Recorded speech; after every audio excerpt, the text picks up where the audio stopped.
esporte, sejam todos bem-vindos. No ar mais um Bola da Vez, todas as semanas aqui na ESPN Brasil com um convidado especial. O de hoje foi chamado de Rei do Rio, de Artilheiro da Alegria. Túlio Maravilha, bem-vindo ao Bola da Vez, Túlio. Obrigado pelo convite, mais uma vez. Bola da Vez número 2 do Túlio Maravilha. Maravilha, prazer tê-lo conosco. Para entrevistar o Túlio hoje, tenho ao meu lado Paulo Calçade, comentarista dos canais ESPN, Celso Zelt, comentarista dos canais ESPN, Eduardo Afonso, repórter dos canais ESPN, e Alexandre Oliveira, comentarista dos canais ESPN. Túlio, para abrir a nossa conversa, eu queria te perguntar se você acredita que um cara com o seu estilo, hoje em dia, faria o sucesso que você fez no seu tempo, porque hoje é tudo um pouco chato demais, você faz uma brincadeira, o pessoal leva para outro lado. O Túlio teria se dado bem jogando hoje? Teria se dado melhor do que antes, tanto dentro como fora de campo. Dentro de campo, a gente está vendo aí os jogos, muitos jogadores correria, joga para o lado, vem marcar, mas na hora que tem que estar lá um finalizador, um exímio, matador, para colocar a bola para dentro, você conta nos dedos hoje no futebol brasileiro. Não existe mais aquele estilo como eu, Romário, Viola, enfim, aqueles atacantes próprio Avaí. E fora de campo, ia fazer muito mais sucesso, porque hoje você sabe que é marketing, Futebol é marketing, visibilidade, e para os patrocinadores, qualquer tiradinho, qualquer uma frase bem colocada, isso vai gerar comerciais, vai virar publicidade, e com certeza o jogador e o clube iam ganhar muito com isso. Calçado. Está vendo o status de Túlio Maravilha, aposentado. Está aposentado mesmo? Porque a gente está vendo, o Miller voltou agora, aos 49 anos. Não sei não, cara, se de repente alguém chega aí com uma boa proposta, te convence, você garante que está aposentado ou... Olha, tem aquele filme, Rock 1, Rock 2, o Retorno de Jedi, 1, 2, e por aí vai, Tem as trilogias, mas eu aposentei o ano passado, Fevereiro do ano passado, fiz o meu 1000º gol lá no Araxá, aí eu fechei a conta. 1000 gols, acho que 26 anos de carreira, é muita coisa, mais de 1.500 clubes. Então, tecnicamente, você pode até querer um pouquinho, fisicamente eu me cuido bastante, mas é o psicológico, aquela rotina, concentração, viagens, A gente está até comentando aqui fora do ar, então isso aqui que faz você pensar duas vezes. Mas hoje eu estou me dedicando às palestras. Hoje eu sou palestrante, a minha palestra chama-se Sem Limites e 100% Atitude.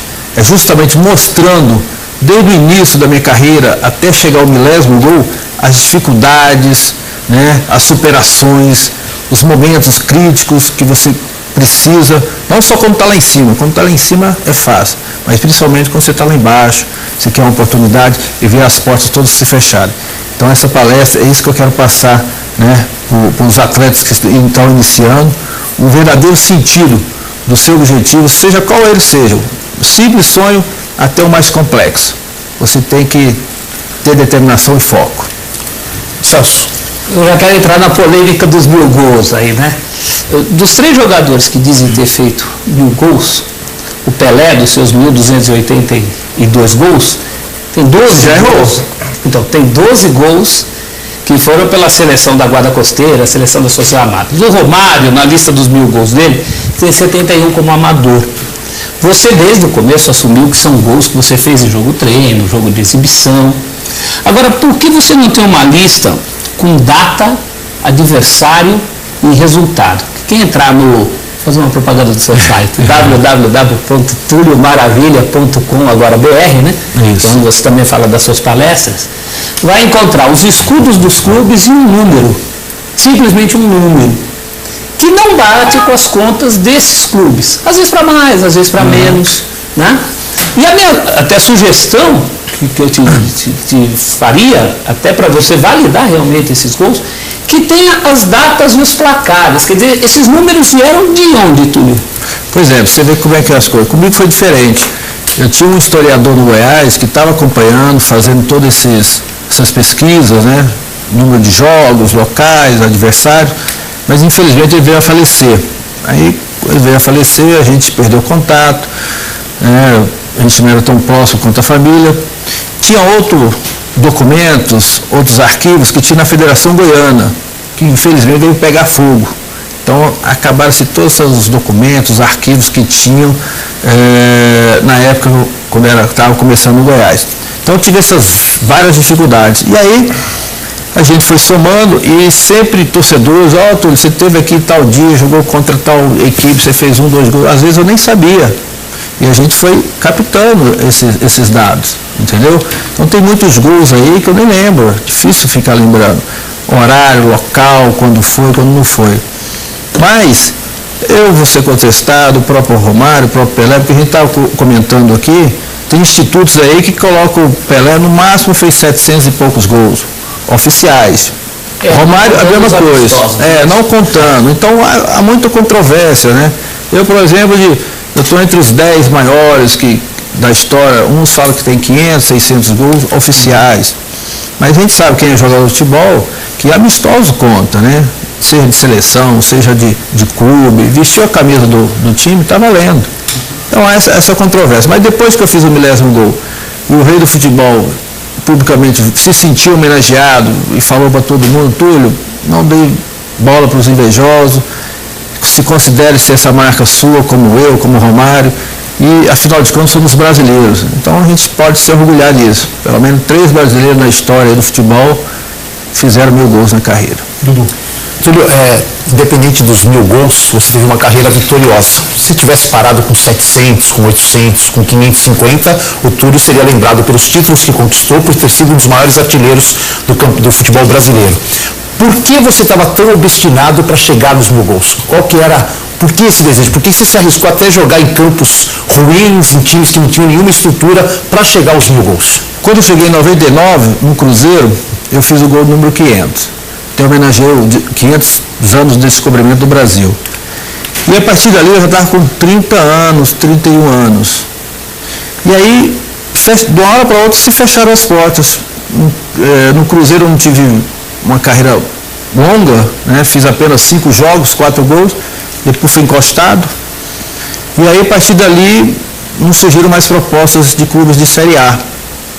E aí eu falei, e agora? Eu vou cruzar os braços, encerrar a carreira, fiz 500 gols, sou um jogador consagrado, conhecido do Brasil todo, ou vou desistir, ficar em casa, aposentar e fazer o quê? Aí me veio, né? Esse sonho de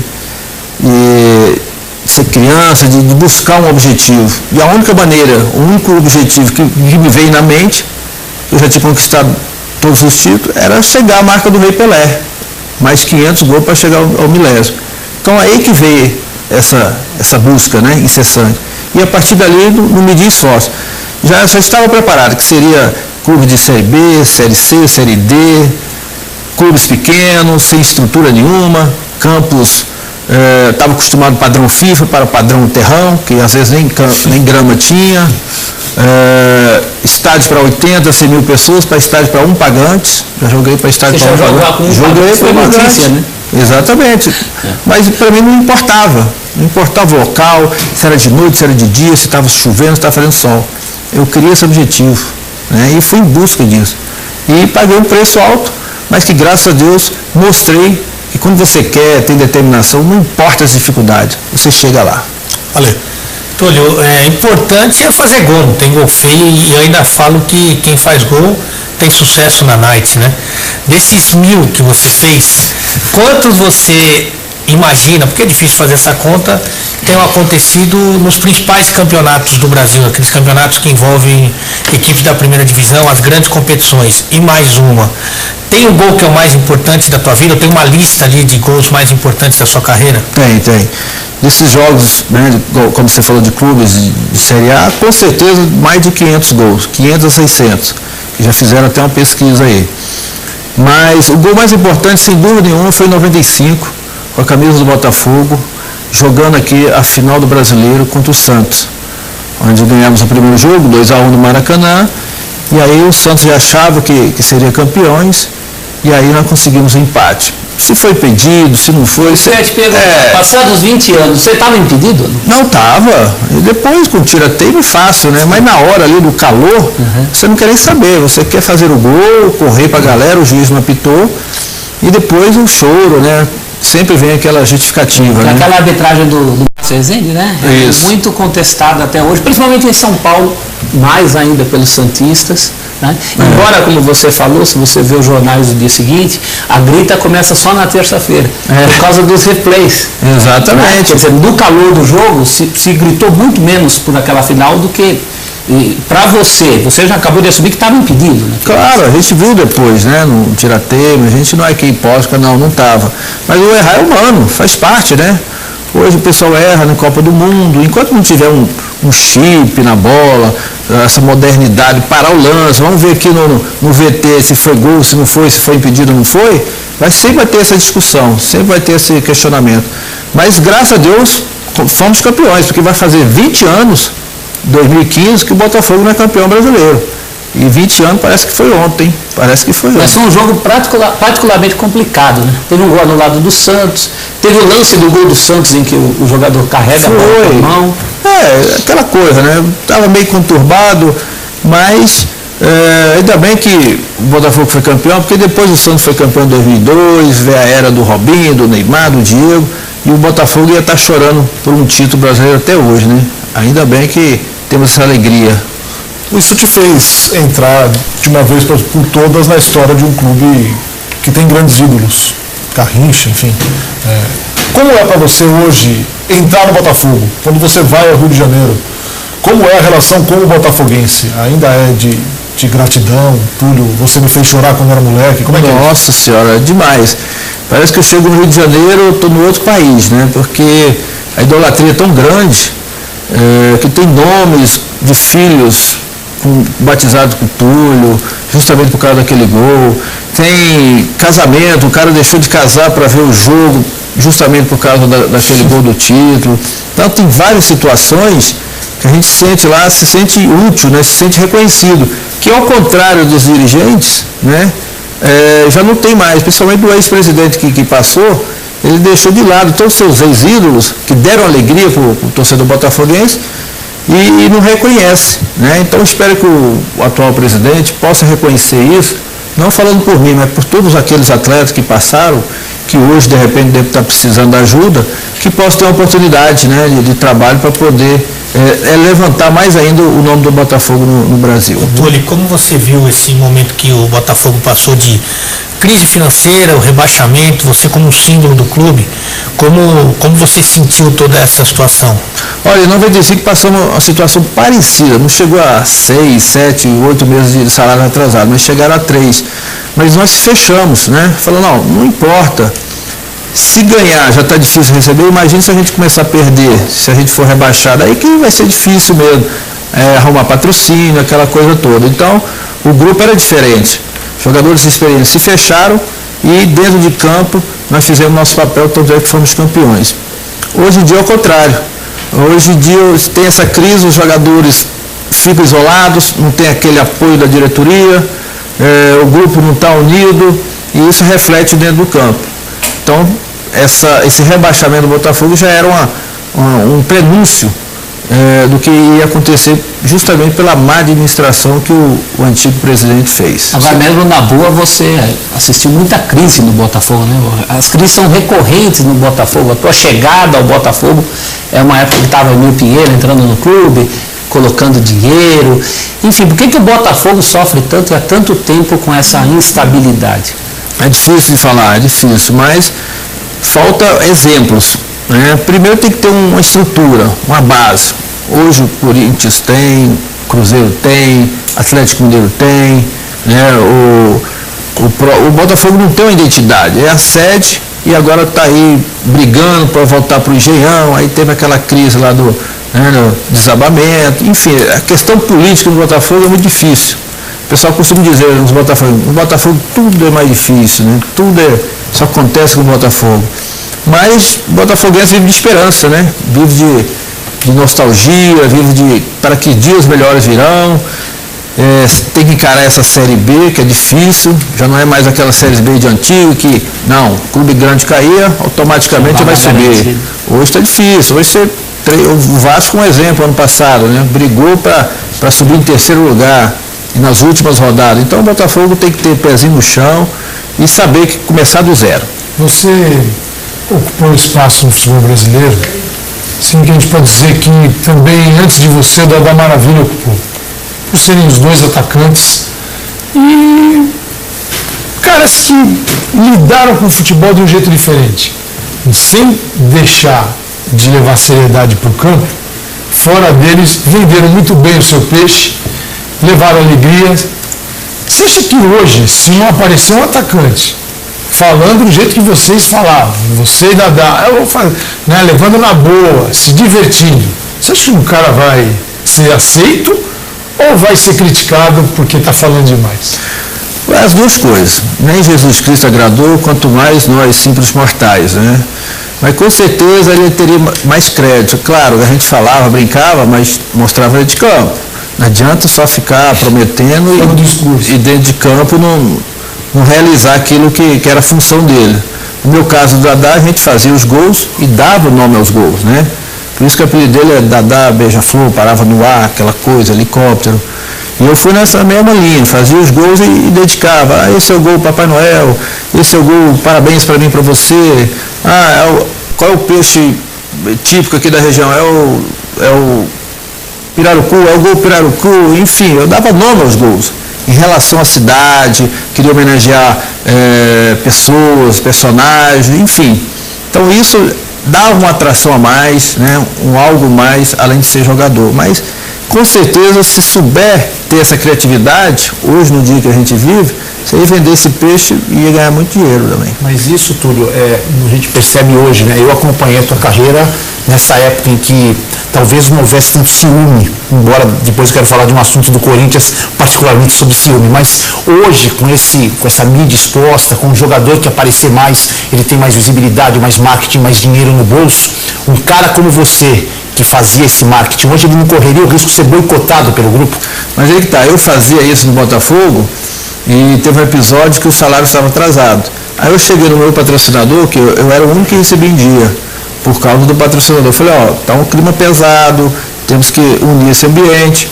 Aí eu fiz com que um dos patrocinadores repassasse também dinheiro para o pessoal, né, para minimizar a situação. Então, eu fiz o lado contrário, eu não olhei só para o meu, falei, opa, eu estou em dia e o resto que se dá. Não, pelo contrário, fiz com que todo mundo tivesse a mesma igualdade, a mesma importância, e foi um dos motivos também que a gente fez o time ficar mais forte para conseguir o objetivo. Então hoje em dia você tem que ter calma, tem que ter inteligência para colocar as palavras, para não incitar a violência, que hoje em dia você fala uma coisa, está desrespeitando o clube, enfim, incita a violência, a gente já está difícil, então tem que saber falar, as palavras bem colocadas, você pode chamar o torcedor de uma maneira saudável. Tirando o Botafogo e o Goiás, onde você surgiu, qual outro clube que você leva com carinho, que você tem as melhores lembranças da sua vida como jogador? Foi o Vila Nova.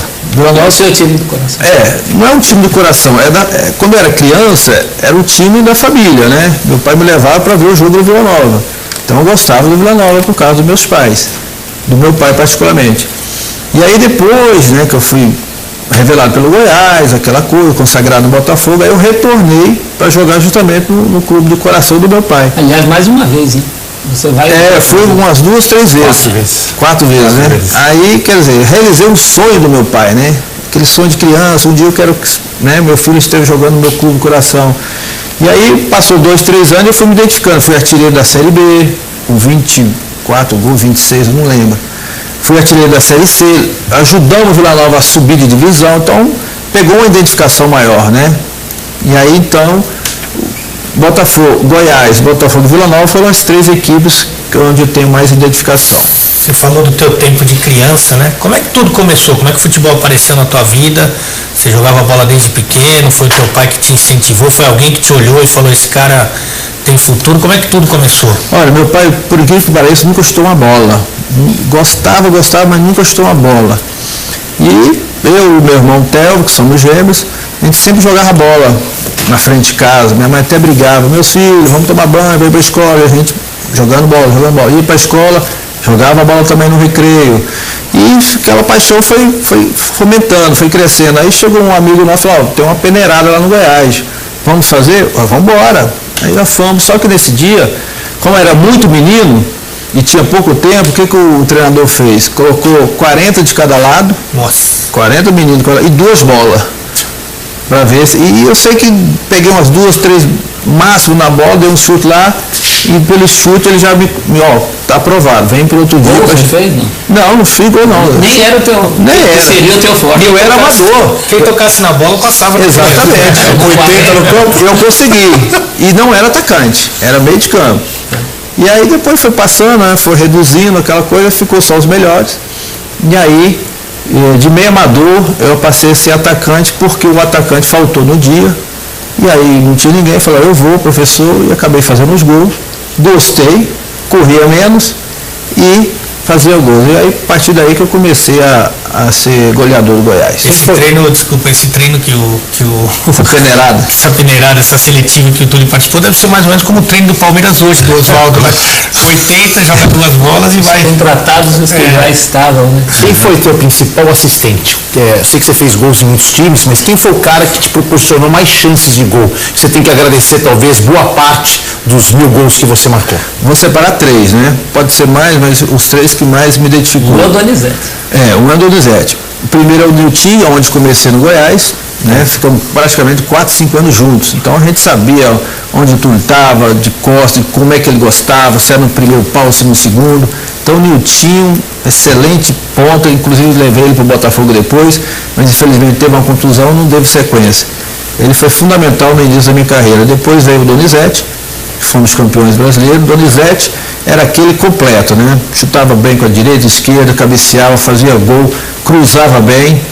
Tanto é que no dia que ele, da final, ele estava machucado, eu falei, hoje vamos dividir, vamos fazer o contrário. Eu sou o Donizete e você vai ser o Túlio. Você vai ficar paradinho nisso, só esperando a bola.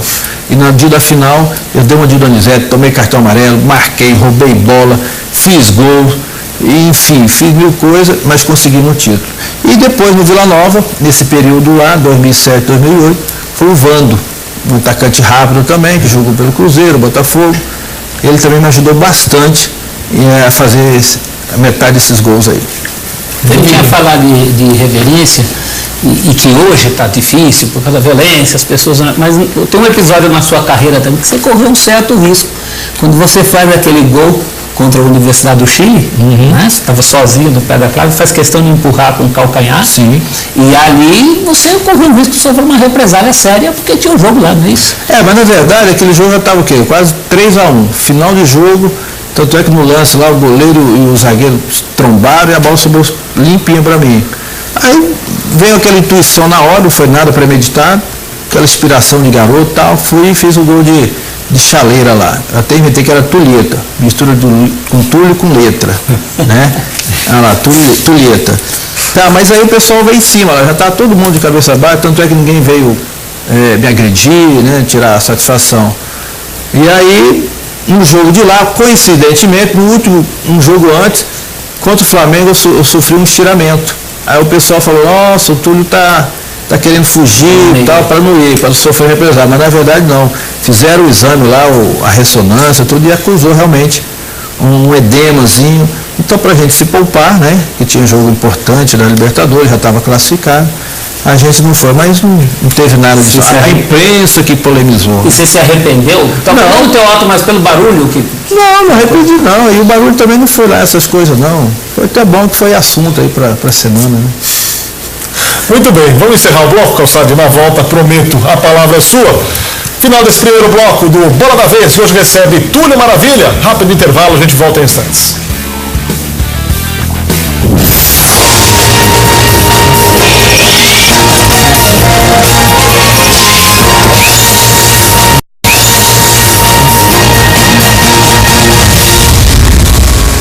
Bola da Vez de volta aqui na ESPN, hoje recebendo Túlio Maravilha. Paulo Calçade, conforme prometido, abra o bloco. Túlio, está vendo a lista de equipes que você jogou, né? Acho que são quase 50 trocas de equipes, né? Algumas você repetiu, né? Então você encontrou, imagina, treinador caindo no meio da história. Então, o que passou de treinador pela tua vida? Eu queria que você falasse de alguns, sim, dos folclóricos, dos caras que enxergavam bem o jogo. Aqueles que você falava uma coisa, você ia lá fazer o que você achava que tinha que fazer. Quer dizer, como é que foi a tua vida com os treinadores? Cita alguns aí pra gente. Vou citar alguns que eu me lembro. Primeiro o Filipão, né? O Filipão foi um dos primeiros treinadores meu no Goiás. E tem uma frase dele na época que eu não esqueço até hoje. Era guri, né? Guri, estilo gauchão. Estava subindo da base, falou: guri, vai lá e faça o seu jogo. Não se preocupe, tia. Deixa o resto que eu tomo conta. Então aquilo lá me deixou tranquilo. Eu entrava confiante, garotão, né? Meio do pessoal experiente.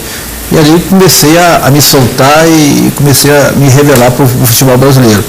Essa frase não esqueço até hoje. Depois, no Fluminense, eu peguei o Parreira, né? Parreira, aquele treinador mais tático, técnico, né? Gente inteligente, então aprendeu muito o posicionamento, né? A maneira que ele gosta do atleta se portar, né? Não tirando sua característica, que era presença diária, mas sempre ajudando ali na marcação. Aprendi muito com o Parreira.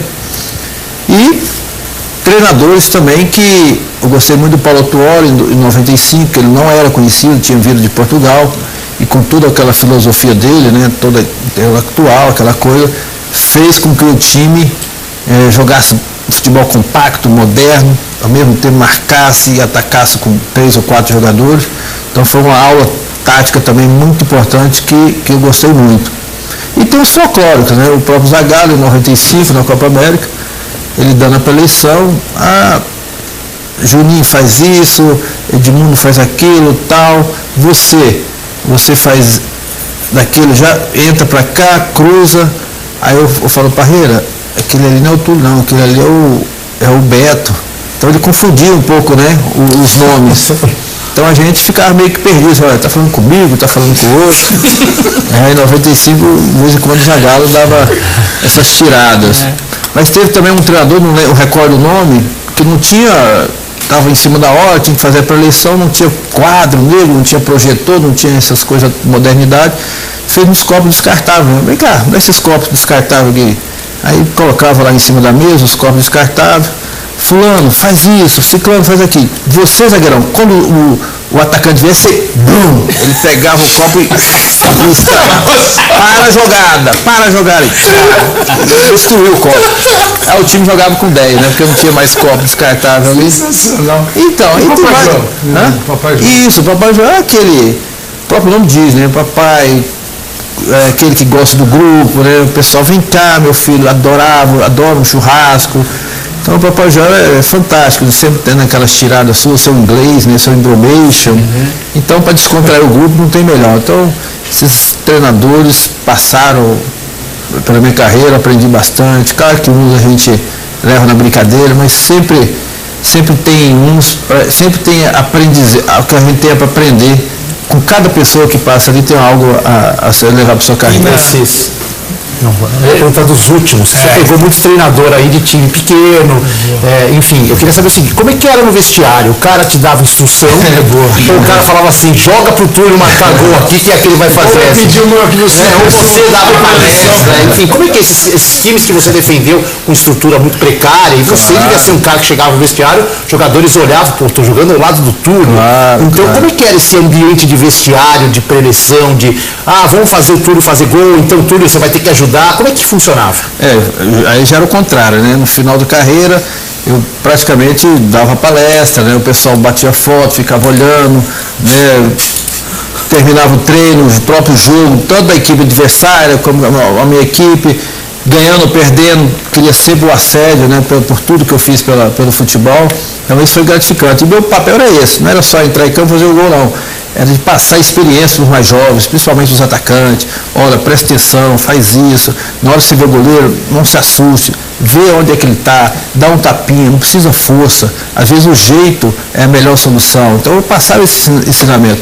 E claro, o treinador falava, a preleção dele, eu logo em seguida eu tomava a palavra para poder dar aquele ânimo, aquela emoção, aquela empolgação para essa garotada. Eu estou aqui com quase 40 anos, quase 50, mas estou com um objetivo, quer ser campeão, quer ser artilheiro, fazer gols.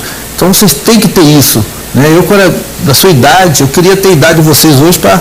O futebol hoje está tão fácil, está tão mais fácil você conseguir um objetivo. Na minha época você jogava 5, 6 anos para tentar despertar o interesse da seleção. Hoje, 3, 4 jogos, você já está num clube grande, por causa da visibilidade, uma seleção brasileira. Então vocês falaram para eles, vocês têm que aproveitar todas as chances. Por mais simples que seja o jogo, o mais importante. E era engraçado que todo mundo respeitava e sempre me ajudava, né? Sempre Errava dizendo assim, dá a bola em mim. Claro, não, e nessa época eu gratificava eles, né? Eu dava um prêmio, porque eu não tinha bicho, não tinha nada, eu falava, ó, quem me der um passe tem R$50, se der mais um. A partir do momento que ia aumentando, né, a chance de chegar ao milésimo, eu aumentando a gratificação. Assistência Dentro e fora de campo, né? E eu já paguei, teve amistoso que eu paguei o trio de arbitragem para ter um amistoso, né? Para poder fazer o gol. E se achava que tinha facilidade, pelo contrário. Aí o pessoal não deixava fazer o gol mesmo. Era difícil, né? Você pagar a arbitragem para poder fazer 2 gols, chegava lá, dava tudo errado. Não tinha jogo? Não, tinha jogo, mas não tinha gol. O gol não aparecia. Ô, Túlio, eu costumo brincar, né, que pro jogador, treinador bom é aquele que te põe para jogar, que você tá entre os 11. Você falou do lado bom dos treinadores. Você teve problema com algum treinador? Você chegou a discutir ou discordar de algum treinador ao longo da sua carreira? Olha, discordar não, mas eu lembro em 97 com o Nelson Batista, eu cheguei, né, como artilheiro, titular absoluto, comecei a fazer uns gols. Aí, de uma hora para outra, por ordens técnicas, ele me deixou no banco. Mas tudo bem. Aí eu entrava, fazia gol e ia para o banco. Entrava, fazia gol e ia para o banco. Terminou o campeonato, fomos campeões. Aí, iniciando o Campeonato Brasileiro, ele, toma, Túlio, você agora vai ser titular. Eu falei, opa, agora quem não quer sou eu. Quer dizer, falei de jeito, eu não quero ser eu, estou indo embora. Então, quer dizer, não foi uma discussão, mas foi uma coisa, assim, uma imprudência da minha parte, né, desmerecer aquela oportunidade. Tanto é que depois eu saí, deu 2 rodadas depois ele saiu do Corinthians também. Então, quer dizer, se tivesse um pouquinho mais de calma, paciência, poderia ter uma vida mais longa no Corinthians naquela época. Mas discutir nunca foi da minha índole.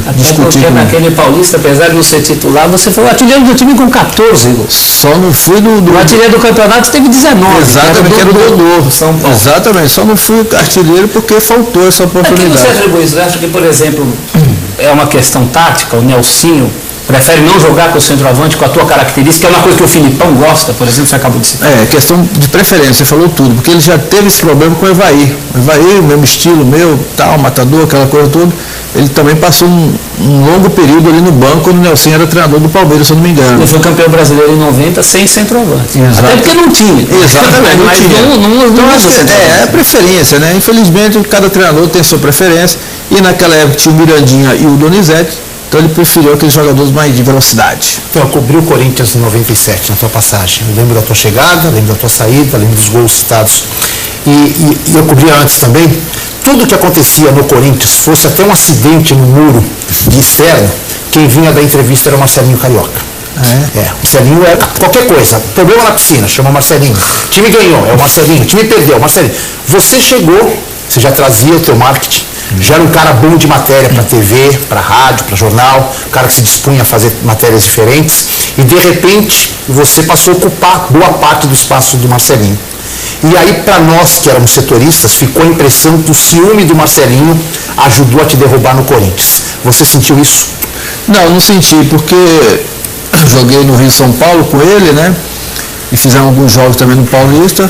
Não, se eu não me engano, até passe ele já deu para mim na época do Corinthians, então acho que foi coincidência mesmo. Esse status que eu cheguei, o meu jeito, né, irreverente, aquela coisa de criar matérias, ser do marketing, e ele como era o ídolo, né, da situação no momento. Era o dono quase. Era o dono lá, mas dentro de campo a gente nunca teve nada não. Inclusive depois eu fui para o São Caetano, ele foi para o Corinthians, nós fizemos amistosos, fiz até um gol de letra em cima do Corinthians lá, ele veio me abraçar, então era tudo festa, não teve essa coisa de ciúmeira. Onde é que pegou então? Por que não deu liga ali? Preferência. Você falou depois, quando o Nelson queria, você não queria. A liga foi essa, que o Nelson não preferia, não tinha preferência para o meu estilo, né? Meu estilo de matador, aquela coisa, eu queria um jogador de velocidade, de lado, de beirada de campo. Infelizmente não era, eu fui contratado para outra função. E aí depois que ele veio, né, dar a oportunidade, eu já não tive a paciência, que foi um erro meu. Como é que que você lidou na sua carreira com o seguinte aspecto. Foi citado agora pelo Dudu a história do Marcelinho. Quando você chegou ao Corinthians, o Marcelinho era um nome já estabelecido no Corinthians. E é da vida. Você chegou em outros clubes em que havia jogadores que estavam mais tempo, mais identificados com a torcida, só que você tem um jeito, é claro que não é passando por cima de ninguém, mas tem um jeito de chegar chutando a porta, pelo seu jeito, por ser um cara irreverente, pode chamar mais atenção do que o cara que estava lá há mais tempo. Como é que você lidou com isso na sua carreira? Olha, o que eu falei, o exemplo claro foi lá no Botafogo, né? Lá, eu era o dono, entre aspas, né? Como o Dudu falou. Em 95 aconteceu uma coisa, era tudo maravilha, mas coisas boas. E as coisas ruins eu pegava de proveito para poder, dentro da minha responsabilidade, ajudar todo mundo.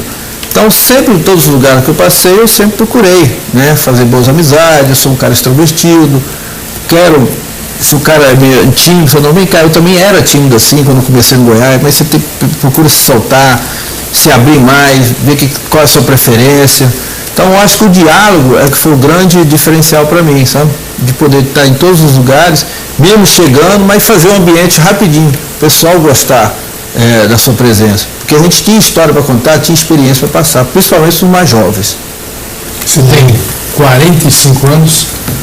Vou fazer. Vai fazer agora em junho, né? Em junho. Você é um cara maduro, experiente, parou de jogar. Se você pudesse, o que o Túlio hoje, com a experiência que tem na vida, já vivida, né, diria para o Túlio que está começando? Quer dizer, que dicas você daria para encurtar os caminhos?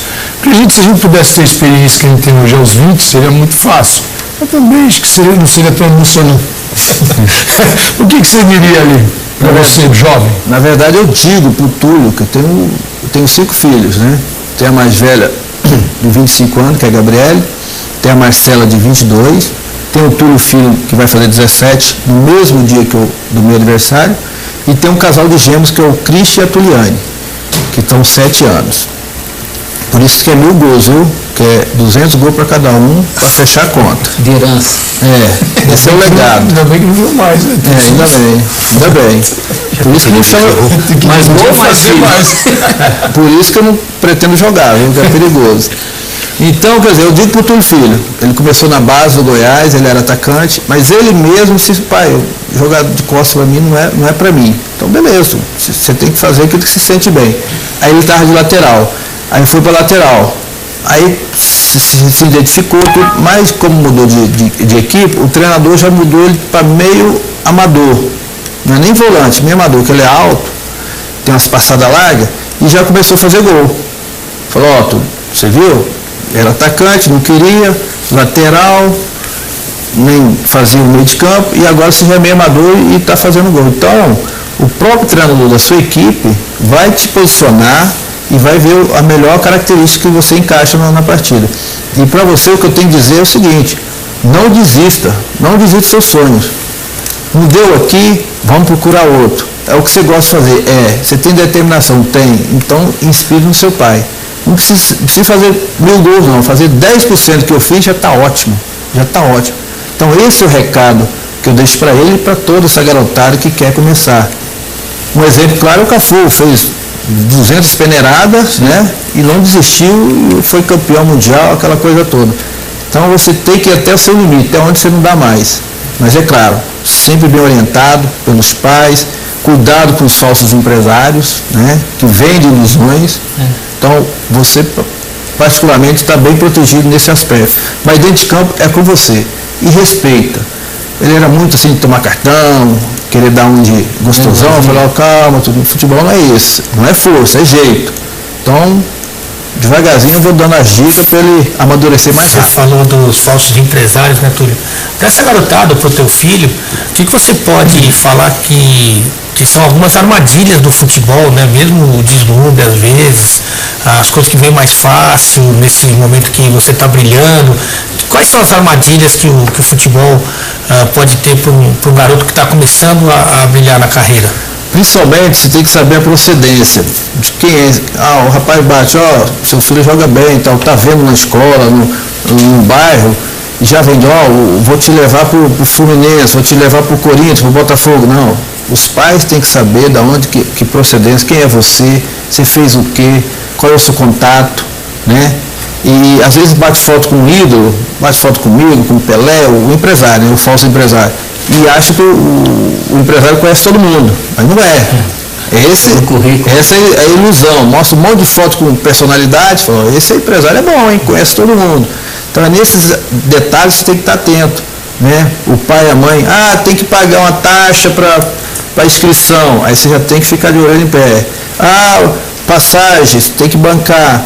Não, qual é o time? É o Corinthians? Então, custa nada ligar. Quem é o cara do Corinthians? Vamos ver se confere, ver se as informações batem. Então, principalmente, esses falsos empresários atuam nesses pais que têm menos poder aquisitivo, que têm menos informações e acaba vendendo essa ilusão. No teu caso, como é que foi a tua primeira experiência internacional? Você era muito novo e já vai para a Suíça. Né?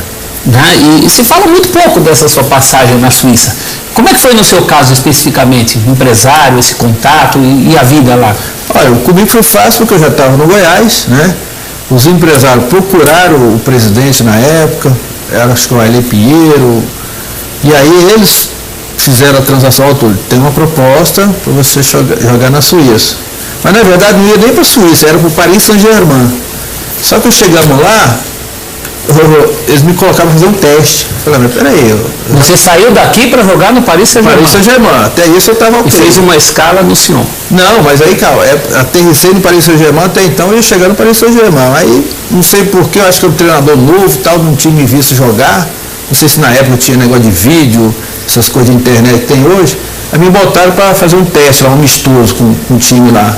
Eu já estava de férias, parado, aí me arrumaram a chuteira, eu calçava 40, me arrumaram 38. Falei, é o que tem.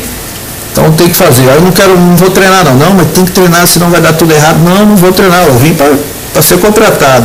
Aí, muita pressão, fiz esse treino lá, não fui bem, já era esperado, estava parado, não fui preparado para treinar. Aí, para não ficar feia a coisa, voltar de mãos vazias, aí arrumaram o Sion. Eu falei, cara, não tem um Paris Saint-Germain, mas tem o Sion aqui, serve, o Sion serve. Aí não precisou fazer teste, por isso eu fui parar no Sion lá. Uma fria. Para começar, menos 10, menos 15, lá é verão para ele, né? E a gente treinava com neve até aqui na canela. E uma correria, acho que nunca fui tanto na minha vida igual o futebol suíço. Era ligação direta. Pum, pum. Meu apelido lá era Túlio Ferrari. Eu corria mais do que a Ferrari. Enfim, aí para adaptação foi ruim, a língua, as crianças não se adaptou na escola, mas entre idas e vindas, acabei ficando 1 ano e meio. 5 meses eu queria vir embora. Tinha uma proposta do Vasco, mas o clube lá queria muito dinheiro e o Vasco não tinha, acabou que não deu certo. E aí foi prorrogando até que em 94 o Botafogo entrou na parada. Túlio, fazendo aí um exercício de memória, elabora uma lista dos seus 5 maiores concorrentes na época que você jogava, também atacantes, também matadores, e hoje? E você vai ter dificuldade para achar 5, não? Hoje eu vou ter, 5 eu vou ter. Naquela época eu posso fazer 10. Hoje 5. Por quê? Que subiu? Olha, eu não sei se é porque hoje estão dando tanta prioridade para a parte física, né? Hoje você vê o pessoal da garotada, sub-15, sub-16, sub-20, parecem jogadores veteranos, né? Porte físico, e são garotos, 18, 19 anos, né?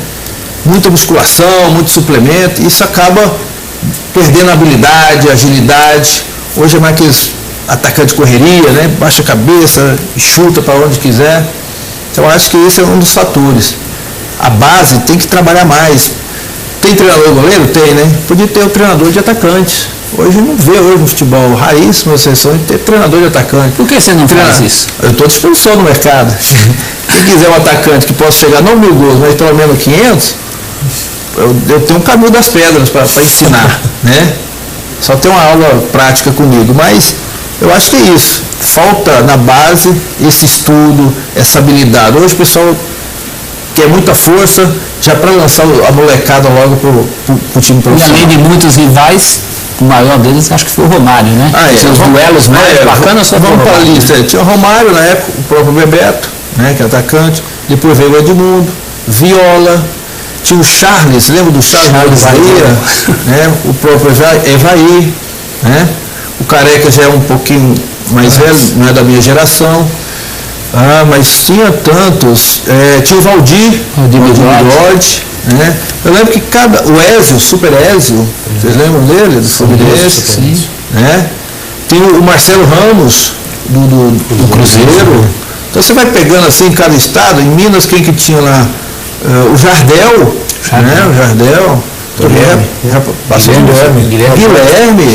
Vocês melhor do que eu sabem. Agora hoje, né? Isso é concorrência. E todos passaram por seleção, é isso que eu falei. Todos tiveram passagem pela seleção brasileira. Hoje, Fred. Aí você vem Leandro Damião, né? Tem que apelar para o Guerreiro, que é peruano. O Guerreiro é peruano, Não tem. Não tem. Luiz Fabiano, que está voltando a uma fase. E já em fim de carreira, né? O Ricardo Oliveira, que está voltando agora. Também veterano. Pois é, mas. Não tem renovação.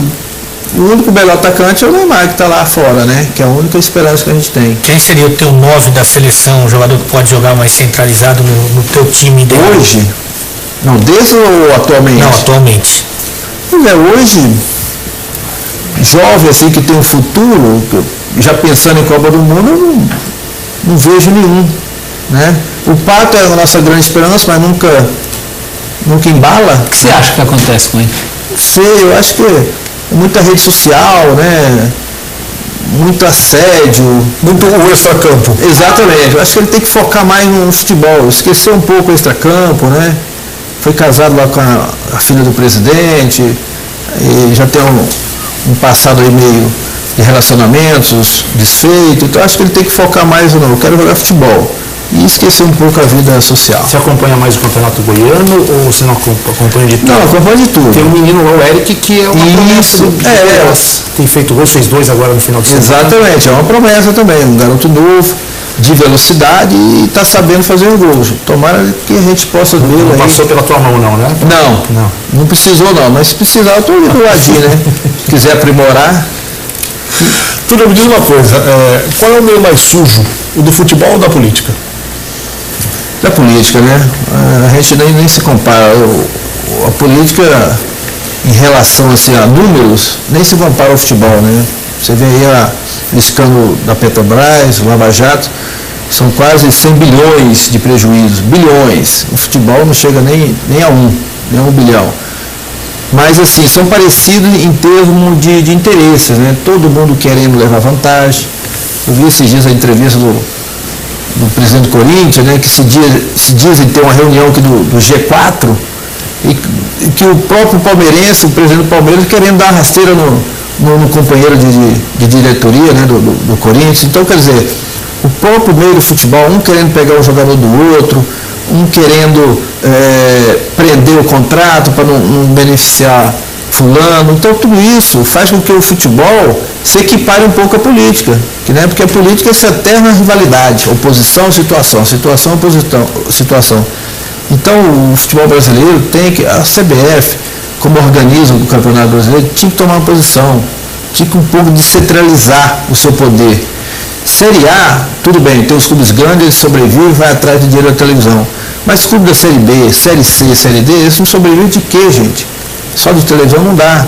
Então a CBF, como tem patrocínios aí milionários, quase 400 milhões por ano, tinha que dividir um pouco essa fatia para ajudar os clubes pequenos. E na política partidária, você se considera você foi vereador, né?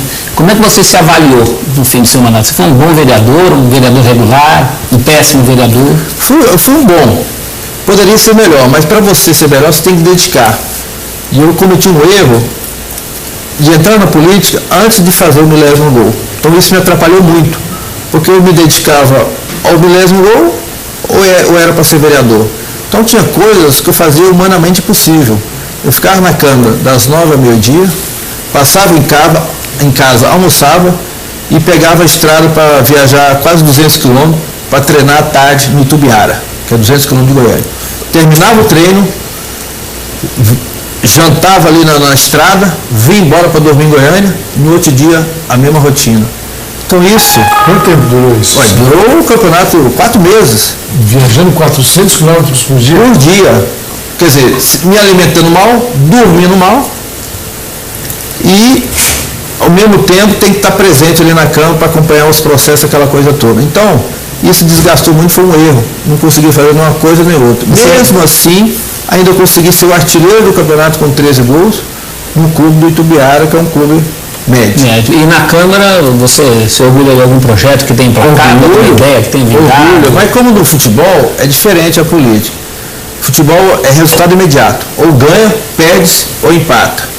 Na política não. Na política você tem 6 meses, 1 ano para aprovar um projeto. Por mais simples que seja. Por falta de interesse. Mas eu consegui lá. Eu fui campeão de projeto de apresentar. Mas aprovar, eu só aprovava aqueles que eram do interesse deles. Tinha um portal da transparência lá da prefeitura. Foi um projeto meu. Que eles aprovaram. Hoje qualquer coisa que acontece na prefeitura, o cidadão vai lá, digita o site e sai toda a transparência. Quanto que o prefeito ganha, o assessor tal, projeto tal, aquela coisa toda. Foi um dos projetos que foi bem sucedido. Você pretende voltar para a política? Não, hoje, como eu te falei, sou palestrante, quero me dedicar nessa área, né? Faço alguns eventos, publicidade, estou sempre fazendo jogos beneficentes e também estou à disposição para comentar futebol. Já comentei lá em Goiás, Campeonato Goiano, já comentei Libertadores. E também quero passar toda a minha experiência aí para o telespectador. Você até brincou com essa história, você precisa de um treinador de atacantes à sua disposição, mas você tem algum objetivo no futebol? Vamos deixar de lado o treinador de atacantes, que não existe muito essa função, mas quer ser treinador, você pensou em ser dirigente, empresário, usar a sua experiência, isso está no seu foco ainda de trabalho no futebol ou não? Não. Túlio, depois do intervalo, pode ser? Pode ser. Último intervalo no Bola da Vez, que hoje recebe Túlio Maravilha. Na volta ele responde essa e outras perguntas do último bloco. Até já.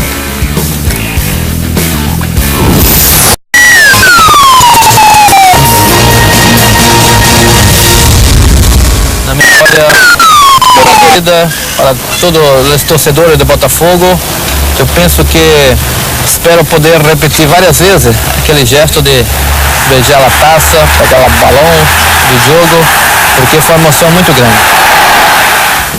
Que ponto bom foi esse aí? Depois que o Joel lançou o Imbromation, vale tudo. E eu joguei na Bolívia, né? Já parece que era um prenúncio, era um ensaio. Agora respondendo a pergunta que o Dudu te fez no último bloco, Túlio. Sobre como foi a pergunta sobre. Eu também não sei. Eu perdi também. Trabalhar no futebol como treinador. Isso. Se algum interesse no futebol? Não, diretamente no futebol não. Dentro de campo, até mesmo nos bastidores, porque ia tomar tempo. Eu estou na fase que eu tenho que aproveitar. Né? Eu tenho que aproveitar esses 26 anos aí que eu tive de carreira. Agora eu curti mais os filhos que estão crescendo, acompanhar mais o Túlio Filho de perto, que está engrenando, né, no futebol profissional.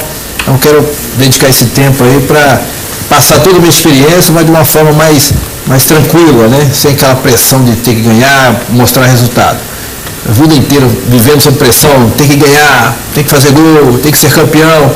Então agora você quer dar aquela relaxada e curtir a aposentadoria. Você já é avô, não?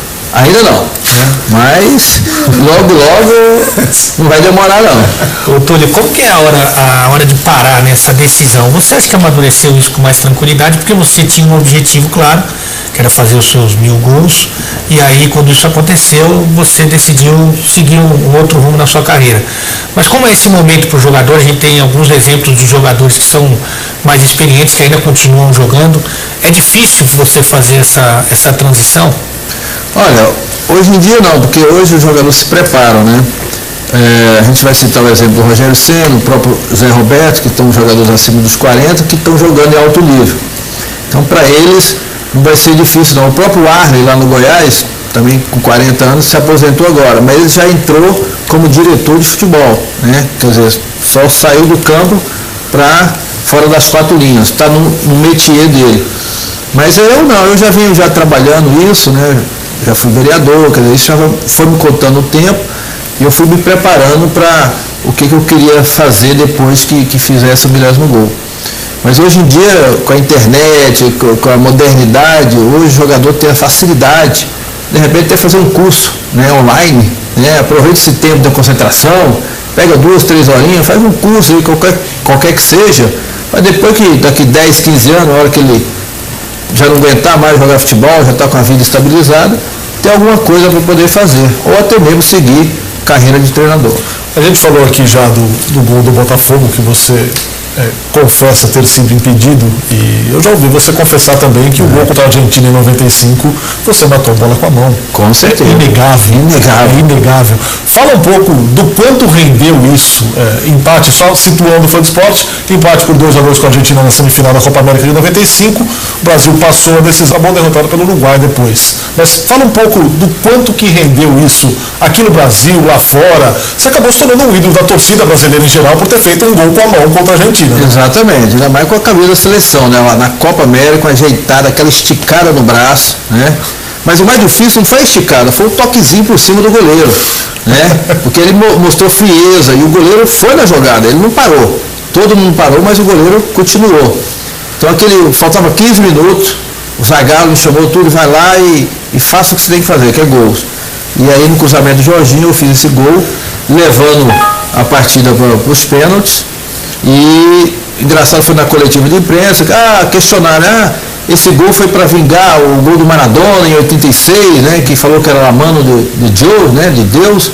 Foi não, Maradona fez o dele lá e eu estou fazendo o meu, que é da Virgem Maria, que é a mãe de Deus. Só que eu dei esse truco, né?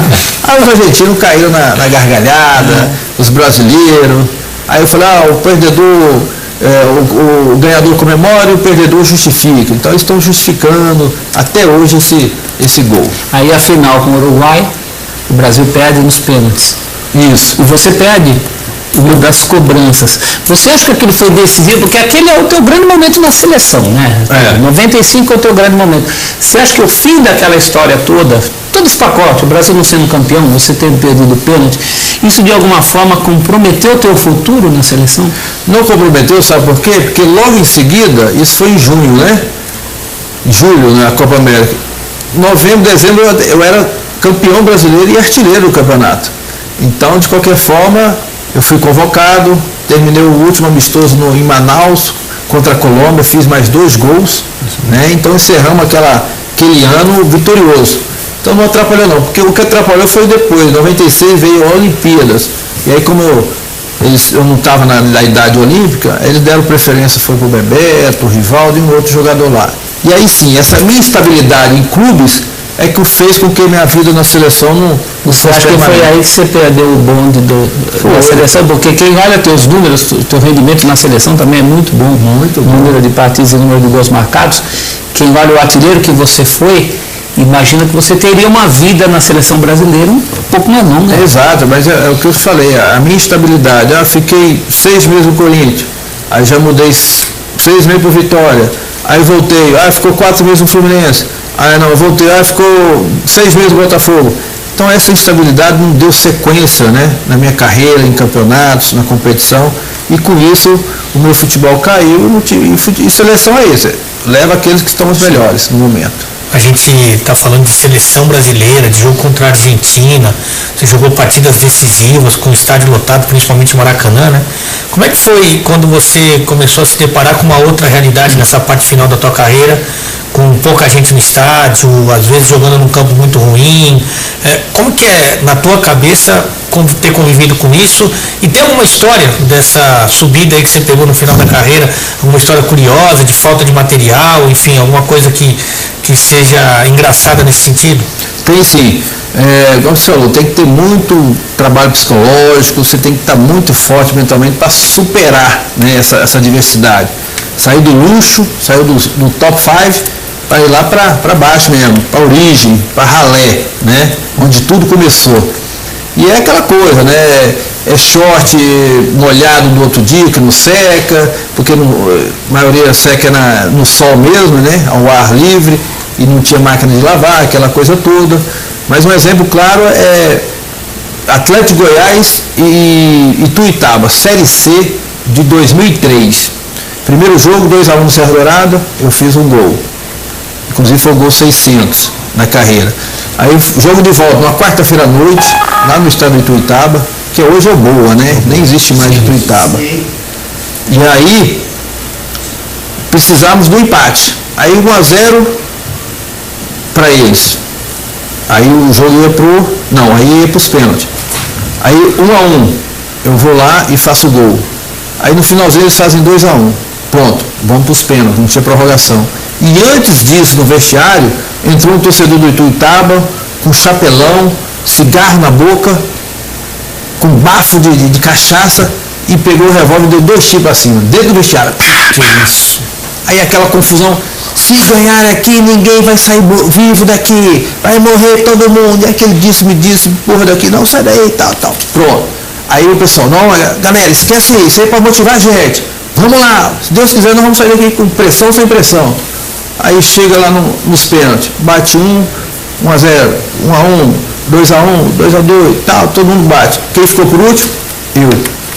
Adivinha o que aconteceu? Errei o pênalti, eu não estava aqui para contar a história.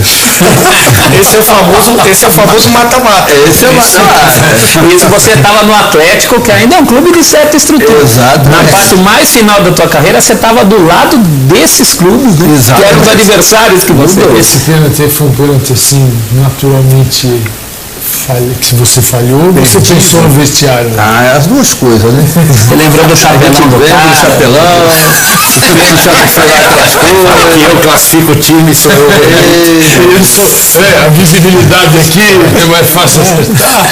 E a luz parecia boate, né? Que você não enxergava nada, né? De noite, imagina. Você programou, pelo menos eu acompanhei entrevistas, você programou o 10º gol pro Botafogo, né? Você nunca escondeu isso. Você queria com 999 jogar pelo Botafogo e marcar o 10º gol. Por que não deu certo? Faltou compreensão por parte dos dirigentes do Botafogo na época, e se isso de alguma forma, não digo que apaga, porque marcar 1000 gols, só 3, mas tem aquele sentimento lá no fundo que poderia ser melhor ainda, poderia ter sido no Botafogo. Exatamente. Na verdade, em 2010, quando o ex-presidente Maurício Assunção foi candidato à reeleição, eu, Carlos Augusto Montenegro, Maurício 89, Jairzinho, grandes ídolos do passado tiveram lá com ele para pedir voto. E conseguimos elegê-lo, né, para 2010 até chegar a 2013, que era o triênio dele. E aí nem sequer uma ligação, obrigado pela força e tal. Aí já começou. Mas na campanha dele eu já englobava, o 10º gol do Túlio Maravilha vai ser aqui na sua gestão. Beleza. Aí voltei para lá com 7 gols, faltando 7. Por que 7? Porque eu usava a camisa 7 quando foi campeão brasileiro. E com isso foi se passando o tempo, fizemos um contrato, aquela coisa toda. E os jogos demorava a ser marcado. Marcava um jogo aqui, passava 3, 4 meses para marcar outro. E isso foi gerando desgaste. Eu tinha que treinar, às vezes não treinava, para jogar para quê? Não tem nada marcado. E aí eu fui sentindo aquela má vontade, né? Sentindo aquela predisposição de não fazer. Não deixava eu me aproximar com um clube profissional, tinha o Sidoff, tinha aquela galera lá, o Jefferson. Eles não deixavam me aproximar, não sei porquê. Então isso foi gerando essa insatisfação, e aí troca de acusação através de Twitter, porque a gente não se falava pessoalmente. Aí eu falei, quer saber uma coisa?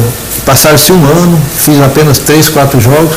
Aí mesmo assim consegui fazer 5 gols, saí de lá com 999. Saí de lá com 999. Faltando poderia ser campeonato carioca, poderia ser campeonato brasileiro, qualquer jogo. E, vou escrever, e não escrevia. Então, essa falta de profissionalismo dele fez com que eu largasse o projeto, e por causa dele, o 10º gol não falar que teria uma repercussão muito maior, poderia ser uma ação de marketing para ele, para resgatar sócios, e para essa garotada que nunca viu o Túlio jogar, o Botafogo ser campeão. Então perdeu-se tudo nesse projeto. Então, infelizmente, por causa dele. Você falou da sua carreira vitoriosa, e todo mundo reconhece isso, né? Artilheiro e campeão. Olhando para trás, tem algum clube que você gostaria de ter jogado? Pô, eu queria ter vestido essa camisa, queria ter feito história com esse clube. Tem algum clube que te faltou na tua carreira? Faltou um clube grande da Europa. Porque no auge, 95, né, artilheiro, eu fiz 63 gols na temporada, só jogos oficiais. Campeonato Carioca, 27, Copa do Brasil, Brasileiro 23, Seleção 13, foram mais de 63. Então acho que faltou, no final do ano, no ápice, um clube europeu. Eu não sei se na época se era o futebol italiano, futebol inglês, um futebol esse que estava mandando, né? Porque cada época, hoje é o futebol espanhol e inglês, né? Hoje o italiano já está em baixa. Faltou esse clube grande da Europa para poder dar uma sequência maior na minha carreira. Você foi 3 vezes artilheiro do Brasileiro. Só o Dadá Maravilha e o Romário seguiram isso. Você é o único jogador que foi artilheiro nas 3 séries. A, B e C. Sou ex-artilheiro, então. Ex-artilheiro. Quando a revista Placar fez um levantamento dos maiores artilheiros do Brasil de todos os tempos, em 2005, você era o segundo em atividade, atrás só do Romário. E na história do futebol brasileiro, você só ficava atrás de Pelé, Zico, Roberto Dinamite, Cláudio Adão e Dario. Contabilizados os gols que você fez dos times menores dali para frente, fatalmente você passou Cláudio Adão e Dario. Portanto, na história do futebol brasileiro, você está atrás de Pelé, Zico e talvez Roberto Dinamite. O marketing, é claro que te ajudou. Você também não te atrapalhou na medida em que você acaba marcado, a última impressão, com o tal do milésimo gol, com tanta outra coisa boa para se contar? Você não acha que esse rótulo maqueteiro grudou de você de uma maneira que todas essas coisas legais que a gente falou aqui acabam em segundo plano? Valeu a pena o preço do milésimo gol? Valeu a pena porque através desse milésimo gol, eu acho que uns 5 anos atrás, eu fiz um comercial para a Volkswagen, né? E onde dizia assim, justamente esse gol contra a Argentina, La Mano de Túlio. Aí a Volkswagen vai te ajudar a chegar ao milésimo gol. Aí mostra eu lá na concessionária, né, na fábrica, limpando o gol. Aí o cara, ô Túlio, eu falei, o que foi? E esse aí? Tá pronto? Tá, com esse aqui 42. Então com esse 42, só falta 42 por 1000. Então quer dizer, essa busca incessante do milésimo gol, de uma certa forma acaba sendo explorado. O que não aconteceu com o Pelé e com o Romário. Depois que eles fizeram o milésimo gol, você não viram mais essa repercussão, foi só na hora. As pessoas não brincaram com isso, né? E eu tenho essa facilidade de brincar, né, com os gols que eu faço, com a reverência. Então não atrapalhou não. É o que eu te falei, não arrependo de nada que eu fiz. A única coisa, se eu pudesse voltar, era não ter entrado na política naquele momento, ou nem entraria antes do milésimo gol, e não ter saído do Botafogo em 97. Não por ter ido para o Corinthians, porque eu achava que deveria ter mais tempo de clube, fazer mais uma história longa. De repente seria um dos maiores artilheiros, o maior artilheiro da história do clube. Acho que esses dois coisas que... E talvez ter aceitado quando o Nelsinho falou. Também, mas aí veio depois, né? Aí vem os outros arrependimentos. É uma escada. Túlio, durante a sua carreira, você conseguiu ganhar e guardar o dinheiro ou investir esse dinheiro em alguma coisa fora do futebol para que te garanta uma vida tranquila? Se você disser agora, vou botar a perna para cima e vou só ver o tempo passar, dá? Dá, eu já estou com a perna para cima. Já está fazendo palestra. Já tem 1 ano que eu estou. Não, mas eu estou fazendo porque eu cansei de ficar em casa, né? Você tem que ter uma. É para ocupar a cabeça. Exatamente. Pulso, né? Não, porque ninguém aguenta. A pessoa, 1 ano, a mesma coisa, de manhã, de tarde, de noite, você tem que. A mulher fala, não, vai viajar, vai, show daqui, entendeu?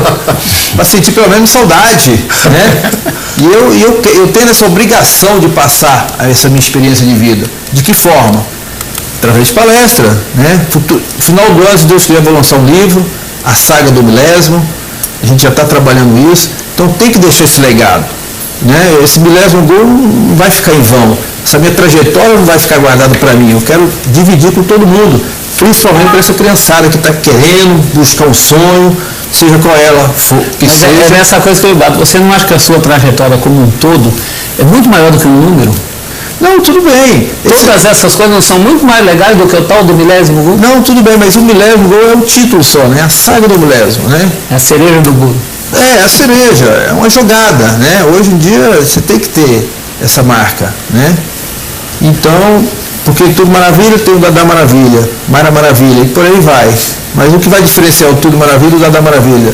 O milésimo gol, entendeu? Além das conquistas, dos números, enfim. Então esse é o meu dever, esse é o meu legado. Deixar essa história aí, não só para os meus filhos, para os meus netos, mas principalmente aí para o torcedor que não me conhece, que passa a me conhecer de outra forma. E o que você gosta de fazer? Fora assistir futebol. Quando eu te perguntei se você investiu em alguma coisa, por exemplo, tem muito jogador da sua região de nascimento que investe em fazenda, gado, enfim. O que você gosta de fazer fora do futebol? Olha, por incrível que pareça, eu sou dos poucos goianos que não gosta de gado. Primeiro que eu não gosto de fazenda, mato, aquela coisa. E diz que o gado só engorda com o olho do dono. Eu, como não gosto de estar lá perto, comigo não vai engordar, não. Isso facilitou a tua carreira, você sempre pareceu muito carioca, né? É. A identificação foi muito fácil. Mas eu gosto assim de pegar a família, reunir os 5 filhos, né? Ir para um restaurante, ir para o cinema, comer pipoca, né? Fazer um churrasco em casa. Eu gosto dessas coisas mais simples, viajar, né? Procurar viajar, ficar uma semana junto, curtir realmente esse tempo todo, porque eu não tive feriado, não tive carnaval, não tive final de ano, vi apenas dos 5, 3 nascerem, as outras 2 eu não estava presente, então eu quero curtir, né? E agora com as palestras vai dar mais tempo da gente saborear esse tempo de aposentadoria. Você sente falta do tempo de jogador? Você joga futebol ainda? E o que mais você tem saudade dessa época? O que era mais legal na época de jogador? Eu gostava muito na hora do gol. Na hora que fazia o gol, aí saía pra galera e a torcida começava a gritar: Túlio Maravilha, nós gostamos de você. Túlio Maravilha, faz mais um pra gente ver. Era isso que era, né? Aquele dever cumprido, eu chegava a arrepiar, chegava a me emocionar, pensava quando era criança, quando meu pai me levou no campo. Então passa aquele filme, né? Aquela emoção toda. Então isso é o que eu sinto muita falta, né? Mas com o tempo você vai mostrando os VT, os vídeos, né? A gente bate saudade com o vídeo. Deixa eu ver um gol com a camisa do Corinthians. Deixa eu ver um gol com a camisa do Botafogo. Aí a gente faz uma seleção. Se der tempo para poder assistir todos os gols, a gente vai passar o dia todo em casa. Agora, Túlio, hoje você falou de comemorar gol, né? Hoje está pode até usar o termo mais forte, frescura, né? O jogador não pode ir malandrado, não pode tirar a camisa, não pode comemorar na frente da torcida adversária, não pode fazer nenhum gesto que seja ofensivo, supostamente. Você vê isso também como um pouquinho de frescura, tirou um pouco, o gol não está muito burocrático? Devido à situação, né? Infelizmente, naquela época, o nosso quadro social era mais tranquilo, não tinha tanta violência, falta d'água, falta daquilo. Hoje em dia, como eu te falei, se um jogador que é público, né?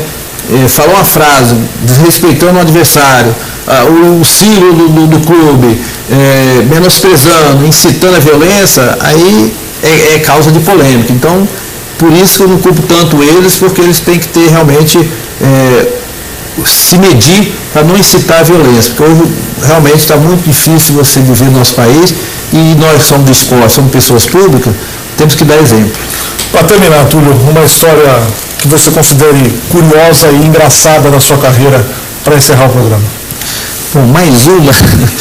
Bom, eu joguei no Fast de Manaus, mas não era em Manaus, era na cidade de 300 quilômetros de Manaus, Itacoatiara, né? Então a gente disse em Manaus e ia embora para Itacoatiara.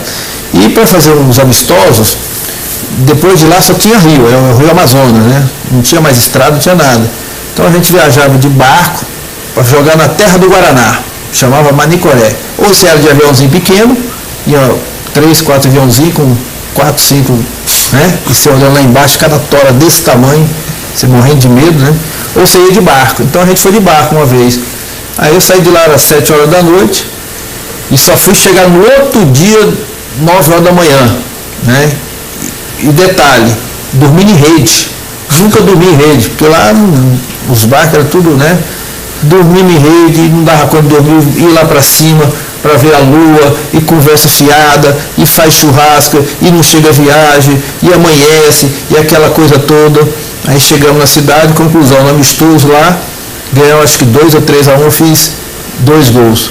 E aí batizei de gol Guaraná, terra do Guaraná, e do Ginseng, para todo mundo ficar feliz lá, valeu a pena. Valeu, Túlio, obrigado pela presença aqui no Bola da Vez. Obrigado a vocês. É isso, Fã de Esporte. Encerrado mais um Bola da Vez, todas as semanas aqui nos canais ESPN. Agradecendo Paulo Calçade e Eduardo Afonso, Celso Zelt e Alexandre Oliveira. O Bola da Vez volta na próxima semana. Até lá.